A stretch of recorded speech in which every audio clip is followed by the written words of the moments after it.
Everybody that's on the call, just to double check, just a couple of IT checks we're doing at the minute. Can everybody see me to start off with? So just put in the chat box, you can see it. I'll give you a little wave there. Yep.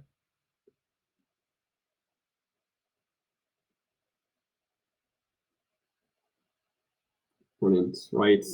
Another check we're just going to do. A second of 3. I'm going to share my slides with you. So again, I just want to check that you can see these all right.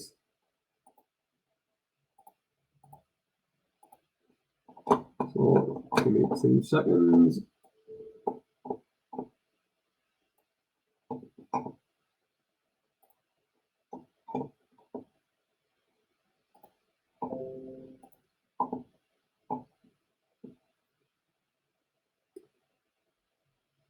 Right, can I just check everybody can see those as well? So you should just see the home screen on that, just in terms of the furlough workers. Can people just see that? Again, you can just put it in the chat box, so that's okay. Yep. You can see that. Yeah, I'll extend it out, so I'll make it a little bit bigger when it comes on there, so don't worry. And finally, we've got Andy joining on the call as well, so he's just on my mobile. So I just want to say morning, Andy. Morning, folks. Can everybody hear Andy all right? Final check. Yeah, Tracy can. Perfect, right. Well, I'm going to sit in the background, so I'm going to be controlling the slides, which Andy has prepared. So Andy's going to walk you through those slides. Any questions or queries, if you just put them in the chat box. What we've done with these webinars, we've tried to structure them so it's about 15 to 20 minutes of content. Then at the back end, we'll then look to answer any questions which we can answer. And then obviously we can follow up afterwards with anything thereafter. So I am going to just start with a presentation there now. And I will pass across to Andy with regards to that there. Now, so give me 2 seconds and we will make a start. Yeah, thank you very much. Right, over to you, Andy, with what the furlough scheme is. 1 second there, sorry, package just. That's all right. The door.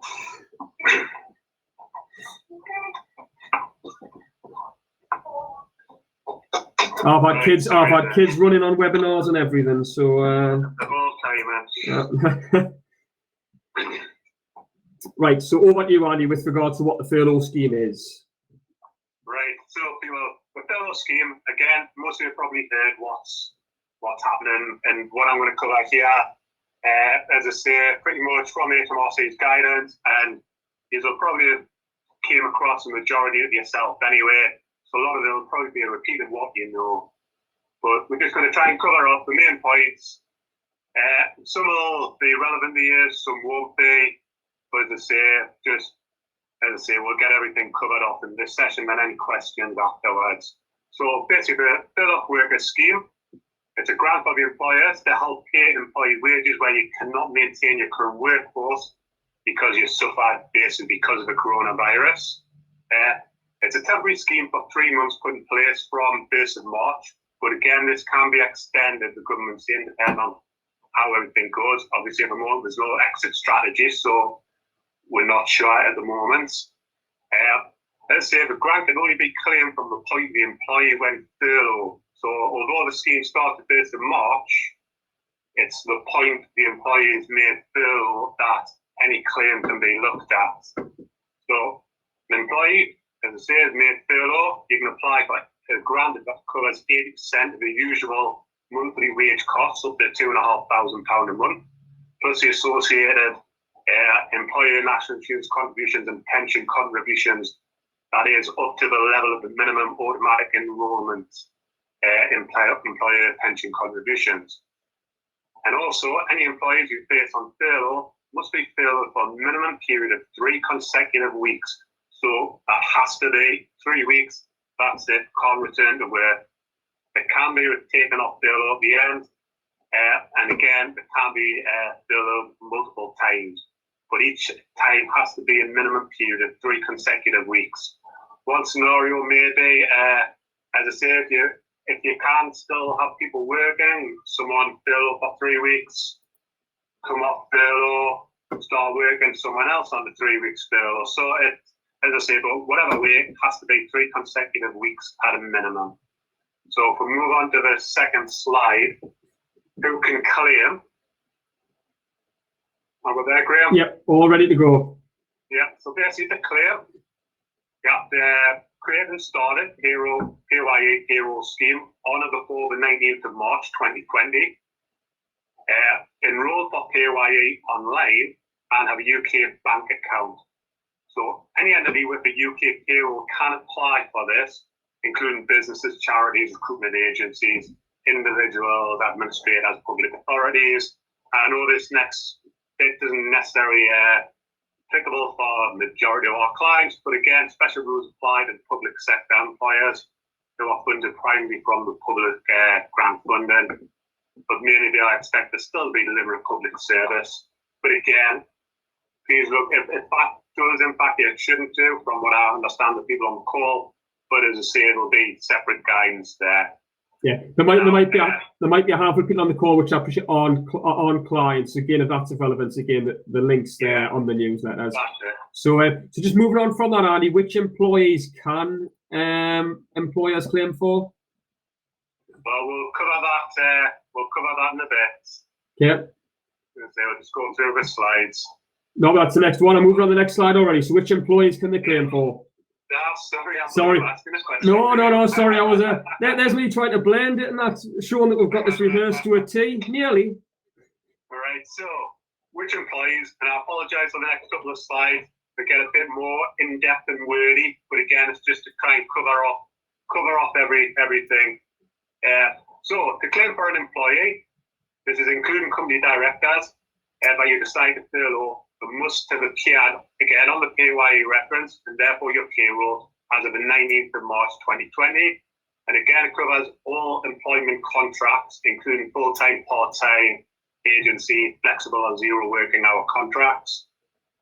In the scheme, it also covers employees who are made redundant after the 19th of March 2020, as long as they're rehired by the employer.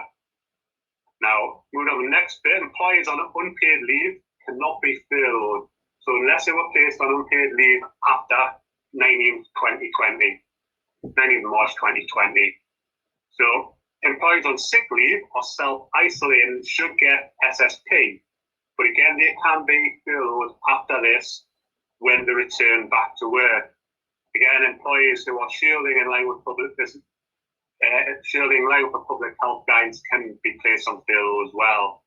So I know the SSP, it has been extended so that you can claim from the very first day and that. But again, if someone's on sick day, they cannot go furlough until they're out of that sick period. Employees who are on maternity leave and receiving maternity pay or maternity allowance, this will continue. Again, if you top up statutory payment, this can be claimed through a furlough scheme as long as both parties agree. Apprentices, they can be furloughed and continue to train.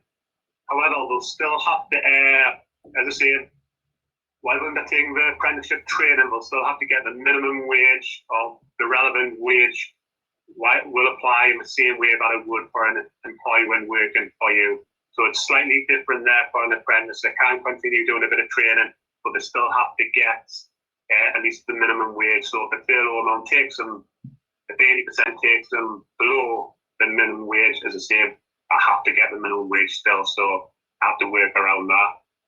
Shielding employees. If an employee is shielding in line with the public health guidance, or those who need to stay home with someone who is shielding and they are unable to work, and again, could potentially be made redundant, they can be furloughed. And finally, on this slide, employees who are unable to work as they have care responsibilities resulting from COVID-19, such as needing care for children, can also be furloughed. Right, I'll just move on to the next slide there. For agreeing to furlough. Yeah. So again, agreeing to furlough, employees should discuss with their staff and make any changes to the employment contract by agreement. When employers are making decisions in relation to the process, including deciding who to offer furlough to, it'll say it'll be covered by equality and discrimination laws, and all of these will apply in the usual way. To be eligible for the grant, employers must confirm in writing to their employee, confirm that they have been furloughed. And again, the record has to be kept for at least 5 years. Now, we do stress people, make sure you've got an agreement with the employees if you're going to furlough them. Again, I would speak with ACAS, are a great source of their advice for this. But I think the key thing is always make sure you've got an agreement in place with them. Just adding to that, just adding to what Andy said there as well. Again, we've had a number of conversations with people where they've said their employment contracts are out of date, or in some scary instances that haven't even got employment contracts in place. Now is a time more than ever where this needs to happen. You need to sort this out as part of this exercise, because Andy's mentioned there it is critical to make sure that this is done correctly. So revisit this, speak with ACAS, get it done right, and make sure you cover on all bases. Yeah, we'll have from one client mentioned that ACAS had said that a verbal agreement was fine, but again, this is not something we advise. I say speak with ACAS, and if they say this to you, then so be it. But for us, I think the key thing is get something written, get something agreed, get something signed off, and then it covers everybody's back there. But again, ACAS are the guys to clarify that way. So moving on to the next point there. Again, you do not need to furlough all your employees. However, those employees who you do place on furlough cannot work for you. Again, this is another key thing. They say the exception being company directors, and this is where they need to carry out particular duties to fill statutory obligations. Unfortunately, HMRC they haven't given a definition of what a statutory obligation. Obviously, filing accounts, confirmation statements, stuff so as like this, in terms of whether there's a health and safety need to go out and do something, we don't know. As I say, it hasn't been fully stipulated. But in terms of an employee, if they're on furlough, they cannot undertake any work for you. But again, I'll cover a little bit again with that later on in the slides. Right, so I'll move on to when employees are on furlough. Your next slide, Andy. Yeah.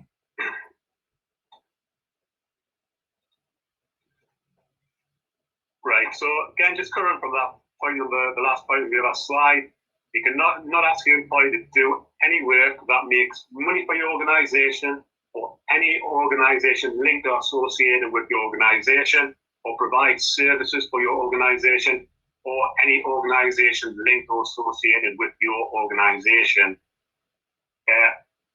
They can take part in volunteer work or training. Employees will still pay the taxes they normally pay out of their wages. So this includes pension contributions, both employer and automatic enrollment contributions, unless the employee is opted out or stopped saving under the scheme. The employer will still have the same rights at work, including SSP, maternity and other parental rights, rights against unfair dismissal, redundancy payments. The grants cannot be used to substitute redundancy payments. HMRC will continue to monitor businesses after the scheme is closed with regards to this. And if contractually allowed, your employees are permitted to work for another employer while you have placed them on furlough. Again, this is a question we've been asked before, and apparently the guidance, as you can see, seems to point in that direction. So, just move on to the next slide, Andy. How much can be claimed? If you can just work through that. So, again, how much can be claimed? 80% of your employees' wages, even for employees on the national minimum wage, up to a maximum of £2,500 per month. Do not claim for the worker's previous salary. The employer national insurance contributions that are paid on the subsidised furlough pay, and employer pension contributions that are paid on the subsidised furlough pay up to the level of minimum automatic enrollment employer contributions. Now, one of the points there, the employer national insurance contributions, now obviously because we're starting at the beginning of the payroll year, there'll be the employment allowance. However, we're not sure, and nothing's been said in terms of how that factors into everything here. In terms of the first £4,000, you're still using your employment allowance, or do you claim for it and then the employment allowance starts later on? Again, this is something that's not yet clear from my understanding with the HMRC. So You can claim for regular payments. You're obliged to pay your employees. These include your wages, past overtime. Again, the definition of past overtime, we presume that's just the overtime that were owed from the period. Again, there's nothing definitive there. Any fees and compulsory commission payments.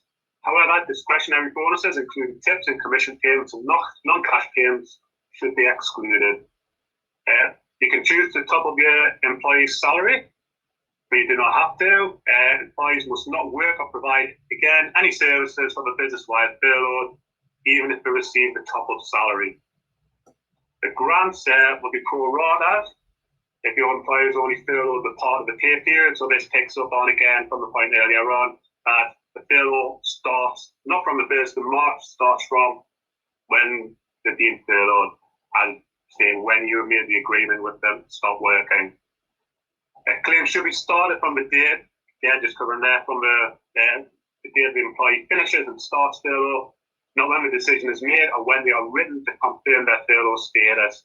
It's from the point where they finish working. The way you work out your employees' wages is different depending on what type of contract they're on and when they started work. But again, for us, we'll look to complete this action and make the claim for our payroll clients. Just moving on to the next slide, Andy, in terms of making a claim and what we're looking to do for our payroll clients. Yeah. So the employers should discuss with the staff and make any changes to the employment contract, which we've covered before.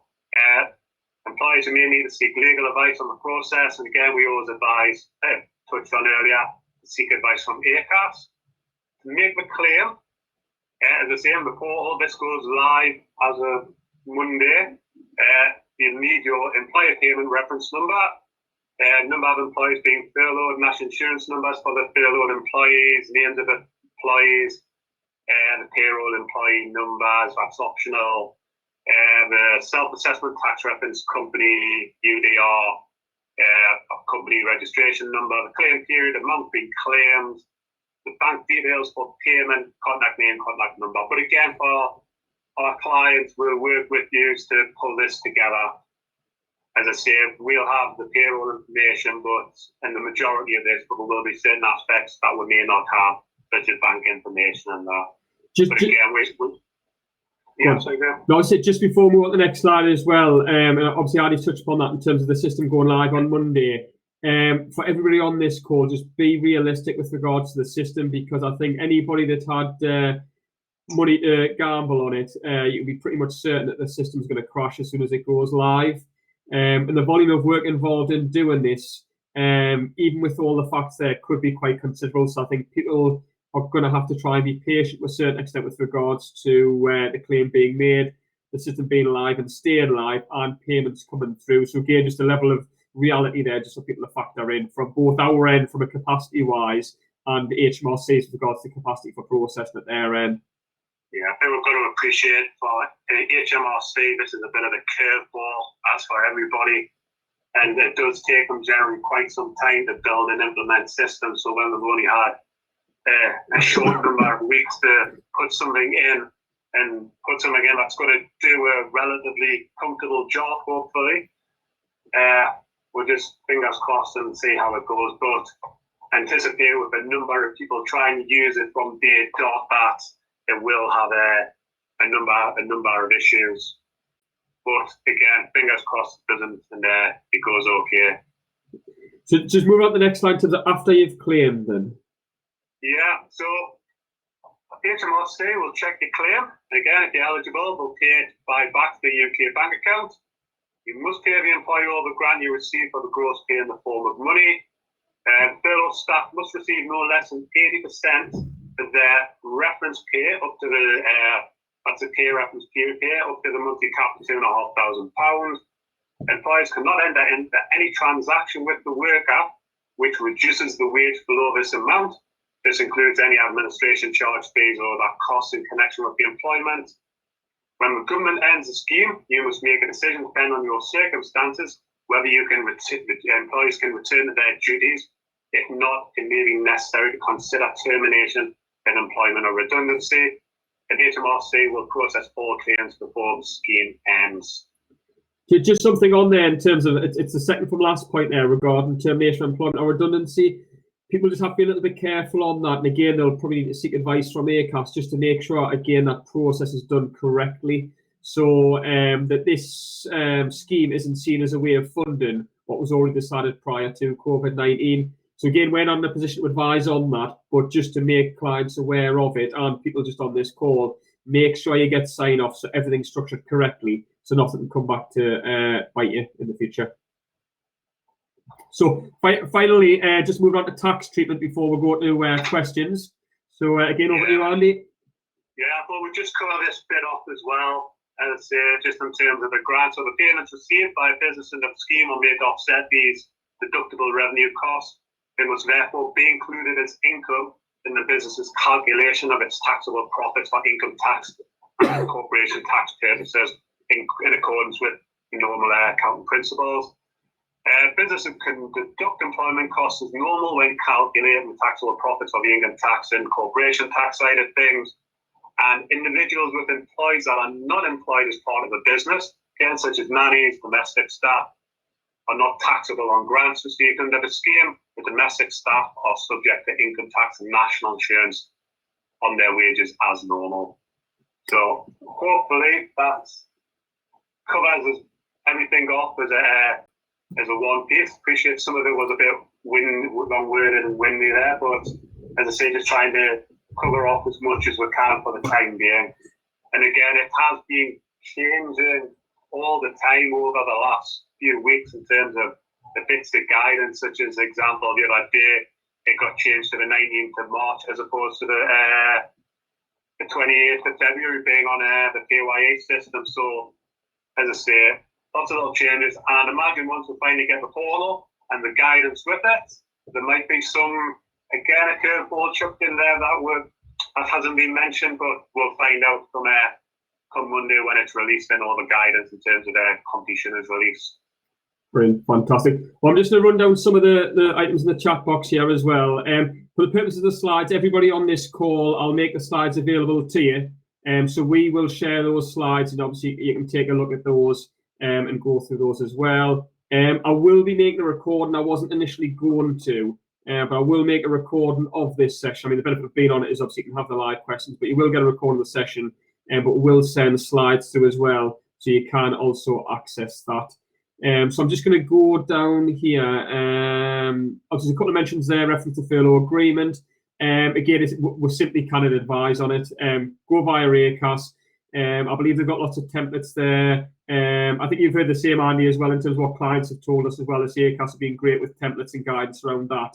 But ACAS is definitely the place to go for your agreements and everything around that. I've just mentioned there, do we make the claim ourselves? No, we will cover all of that. So we'll cover the claim, and we're taking the lead. Again, as a firm, and other accounting firms have acted a little bit differently. They've said, right, okay, we're going to put all of that on the clients. We as a firm, because again, it is going to involve quite a bit of an investment in terms of time for our end.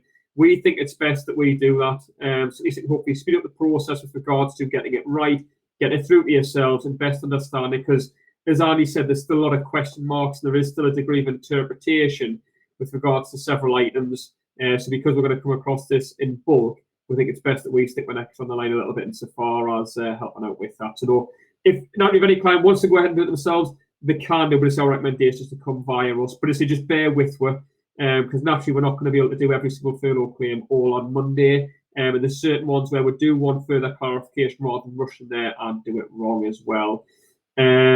So just go down here. How strict should you be with people put on furlough? Can you allow staff to log in and check emails, or should we couldn't access completely? What I would say with regards to how strict you are with employees is we can only interpret the facts. Now, the facts specifically state they are not allowed to work. So if somebody is so much as to log in and start checking emails, again, you've got to go on the legal interpretation of that. But as far as I'm concerned, and being very prudent and cautious about this, that's working. So if you want to cut access to emails, internal systems, you are following the letter of the law.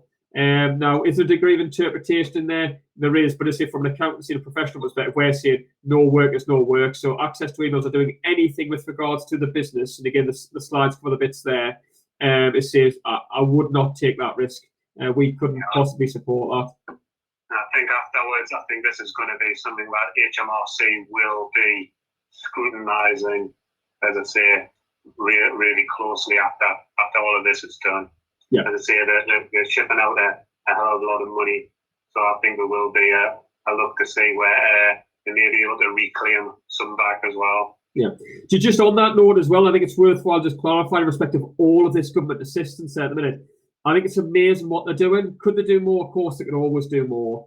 But let's never think of this as free money. So as Andy said, it is a grant. You don't have to repay it, but there is tax implications of it, like what there is anything else. But there is going to be a payback period. Now, when it says going to be a payback period, do expect taxes to go up off the back of this in the future. We are going to have to pay this back, all of us individually and as businesses, in some shape or form. So it's worthwhile just recognising that there now. There will be a time where taxes are going to go up, and we're going to have to learn to accept that. Just going down here, those of us that look after payroll, what extra information do you need? Client by client basis, we'll be contacting individually with regards to that in terms of working you through what other information we might need if we don't already have access to. Any clarification we need around things is say that might be a bit of a delay because say there is still things we need guidance from HMRC on not clear. I think where you have already put someone in furlough but not spoke with us yet, just as I say, at least give a heads up as well. As I say, yes, we will be speaking with the payroll, as I say, clients, but just give a heads up as well. That'd be great.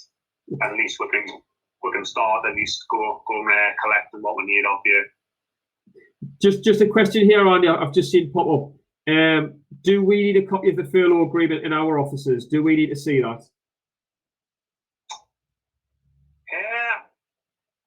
I don't know.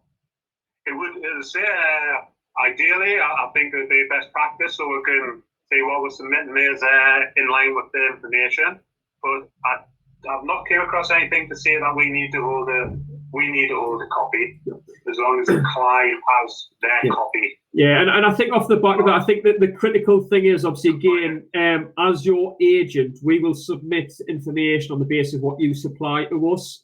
If you were to supply us with the furlough agreement, we cannot comment or offer any opinion with regards to how comprehensive that is, whether it's right, wrong, or whatever. So we will rely on your words. So to supply that to us would literally sit on a file. But as long as Andy and his team get signed off for you guys that somebody is being furloughed and you've ticked the relevant boxes, would just need guidance to be able to say, yeah, those are furloughed. And obviously the other questions Andy and the team ask would just need that. But we cannot comment on any furlough agreement. So just to be clear on that again, that's going to come via ACAS. So we cannot offer any opinion on that. Now again, a comment around the question there, it seems a little crazy that these people cannot work for you, but they can work for somebody else. I get that, but I think there's also a bit of a balance act here, because some of these people that have previously been in employment with people on this call are now 20% short in terms of their monthly income. And I think this is where the government has tried to offer some assistance with regards to subsidising that 20%, so they still can cover the costs they covered beforehand.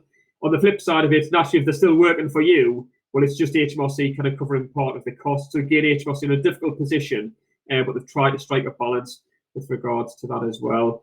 I've just found another one here. Can you go onto the portal and make claims several times? We have staff and furloughed now, but they may put us on a later date.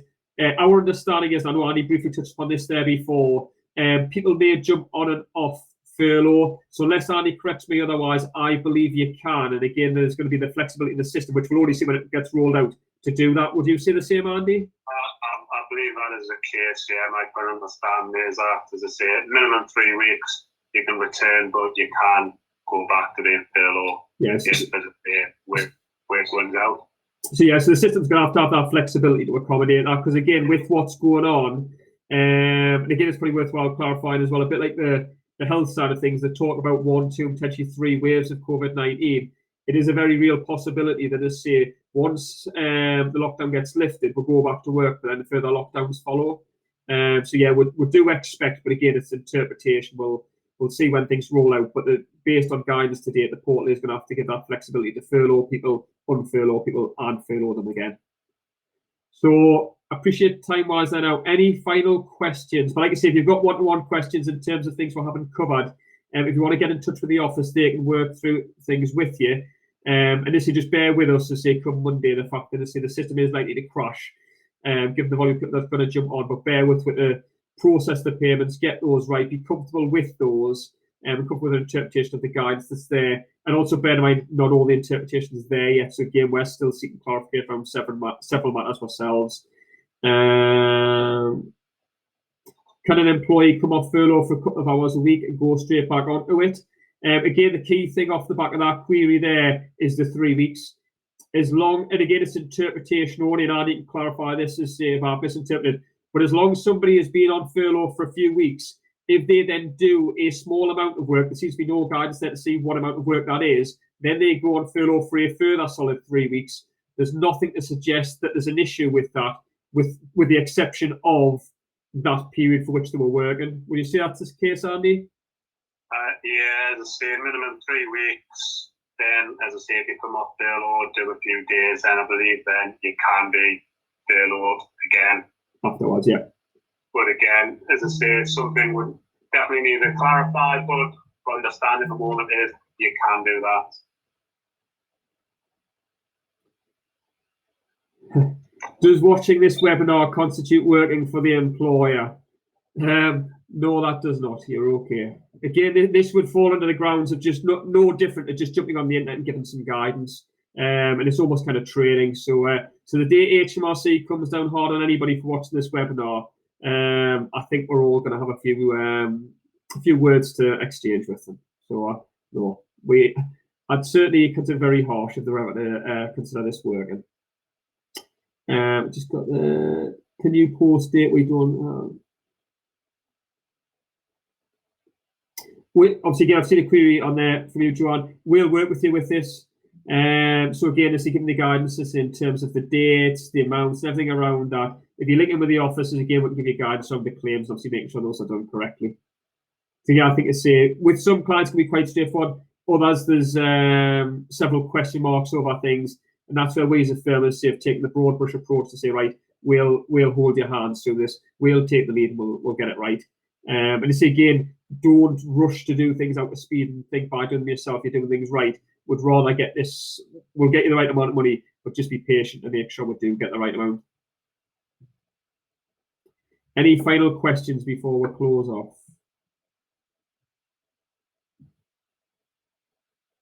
Oh, nothing else there. Right, well, thank you very much, everybody, for attending. I hope you got plenty from that. Like I say, any queries not covered that day, feel free to get in touch with the office. Like I say, just to stress, we will be taking the lead on this. Bear with us, bear with the HMRC. We'll do everything we possibly can to get all of this sorted for you. And I say thank you very much for attending. Stay safe and have a great weekend. So thank you very much, everybody.